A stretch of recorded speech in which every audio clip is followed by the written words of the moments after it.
Hello दोस्तों, आपका एक बार फिर से स्वागत है हमारी मैथ एक्सपर्ट जर्नी डे 3 में। कैसे हो? आशा करते हैं बहुत अच्छे से।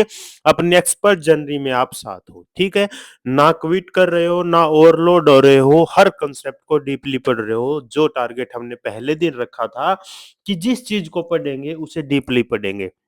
दोस्तों इसीलिए हम छोटे-छोटे टॉपिक लेके चल रहे हैं, नहीं तो क्लासिफिकेशन ऑफ नंबर्स 1 दिन का टॉपिक था, लेकिन हमने इसमें 3 दिन लगा चुके हैं ऑलरेडी, 4th डे भी इसी को क्लासिफाई कर रहे हैं। समझ रहे हो ना आप मेरी बात? ऐसा क्यों किया जा रहा है? ताकि हर कांसेप्ट को डीपली पढ़ सकें और हम बन सकें मैथ्स के एक्सपर्ट। ज़ीरो से स्टार्ट किया था, प्रो तक लेके जाएँगे, प्रो तक जाएँगे, साथ मिलकर जाएँगे।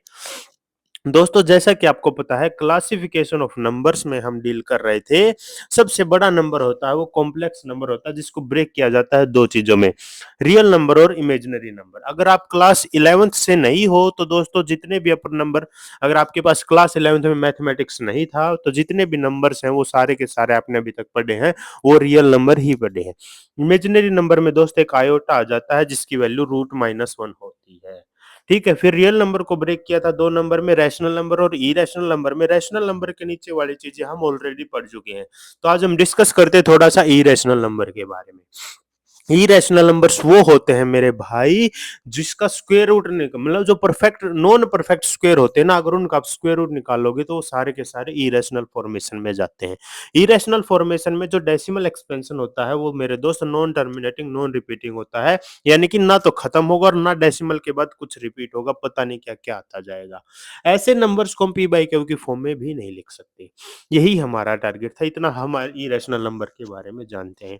दोस्तों मैं आपको हर चीज़ अपनी दिखा रहा हूँ, हर नोट्स मैं आपको दिखा रहा हूँ कि किस तरीके से मैं पढ़ाई कर रहा हूँ, कितने गहन तरीके से, कितना डीपली हम स्टडी कर रहे हैं, ताकि दोस्त ऐसा कोई कांसेप्ट ना हो जो हमारा पीछे रह जाए, ऐसी कोई चीज़ ना बचे जो हमें ना आती हो। बाकी तो मेरे दोस्त प्रैक्टिस पे बात आती है। हर एक क्वेश्चन आपको कुछ नई चीज़ सिखा के जाएगा, तो जितना आप एक्सपर्ट बनना चाहते हो तो मैं बोलता हूँ डेली जो टॉपिक होता है, उसके आप जितने मैक्सिमम क्वेश्चन प्रैक्टिस कर सकते हो उतने क्वेश्चन प्रैक्टिस किया करो। प्रैक्टिस के बिना मैथमेटिक्स नहीं आएगी दोस्त, और आ भी जाएगी तो आप फँसते चले जाओगे। फँस सकते हो क्योंकि आपको कांसेप्ट की नॉलेज है लेकिन प्रैक्टिस नहीं, क्योंकि हर क्वेश्चन आपको कुछ अलग चीज़ दे के जाता है, अलग चीज़ सिखा के जाता है। और आपको पता है आजकल तो भाई टाइम कम में हमें सोल्व करना है चीज़ों को, तो इसीलिए अप्रोच आपको आनी चाहिए कि इस क्वेश्चन को मैं ऐसे ब्रेक कर सकता हूँ, वो अप्रोच आपके पास होनी चाहिए। तो दोस्त प्रैक्टिस से कभी चूकना नहीं है। पढ़ाई करनी है, डीप कांसेप्ट पढ़ना है, उसके साथ-साथ उसके क्वेश्चन्स आपको प्रैक्टिस करने हैं, क्योंकि एक्चुअल में यही मीनिंग है हमारी एक्सपर्ट जर्नी का। आपको भी इस बात का पता है, हमें एक्सपर्ट बनना है, ज़ीरो से हमने स्टार्ट किया, प्रो तक जाएँगे ताकि हर कांसेप्ट की नॉलेज हो। क्योंकि आगे जाके फ्यूचर में अगर हमें कोई एग्ज़ाम क्वालीफाई करना है तो वहाँ पर यूज़ करेंगे, टीचर बनना है तो ताकि आपने डीपली पढ़ा है, तो आप डीपली प्रोवाइड कर सकोगे अपने स्टूडेंट्स को, वही बेटर है, क्योंकि नॉलेज देना अगर आपका काम होगा तो आपका काम है बेस्ट नॉलेज देना। इरेशनल नंबर के बारे में जान लिया हमने, इरेशनल नंबर के ऊपर आते हैं दोस्त, रियल नंबर को डिवाइड किया था हमने रैशनल, इरेशनल में। और रियल नंबर का जो साइड में बैठा भाई होता है इमेजिनरी नंबर, ठीक है? इसके ऊपर होता है कॉम्प्लेक्स नंबर। अब हम बात करते हैं दोस्त, जितने भी नेचुरल नंबर होते हैं वो सारे के सारे होल नंबर में आते हैं। जितने भी होल नंबर होते हैं दोस्त वो सारे के सारे इंटीजर्स के अंदर आते हैं। जितने भी इंटीजर होते हैं दोस्त वो सारे के सारे रैशनल नंबर में आते हैं। रैशनल नंबर में इसके साथ-साथ 2 टाइप के डेसिमल आते हैं, एक होगा टर्मिनेटिंग, एक नॉन टर्मिनेटिंग में रिपीटिंग आएगा मेरे भाई। उसके साथ जितनी भी फ्रैक्शन है वो रैशनल नंबर में आती है। ये रैशनल नंबर की फैमिली थी। इसके साइड में बैठा है इसका भाई इरेशनल नंबर, ये दोनों मिलकर बनाते हैं रियल नंबर। रियल नंबर के अंदर ये सब कुछ आते हैं। समझ गए? अगर मैं पूछूँ कि नेचुरल नंबर सबसेट है मेरा रियल नंबर का, तो आप बोलोगे हाँ जी। सबसेट का मतलब मेरे भाई होता है कि नेचुरल नंबर के सारे एलिमेंट्स रियल नंबर के अंदर अवेलेबल है, तो मैं बोल सकता हूँ कि वो इसका सबसेट है। सिंपल सी बात थी, हाँ जी सर। प्रैक्टिस करना दोस्त, अगर आप क्वेश्चंस कर रहे हो तो मैं बोलता हूँ आपका मैथमेटिक्स इतना स्ट्रॉन्ग हो जाएगा कि आपने समझा नहीं होगा।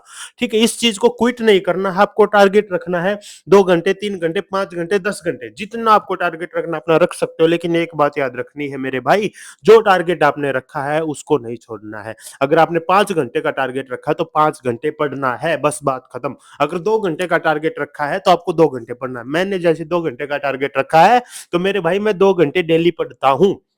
चाहे कुछ हो जाए, 120 मिनट मुझे पढ़ना है, 119 मिनट भी नहीं।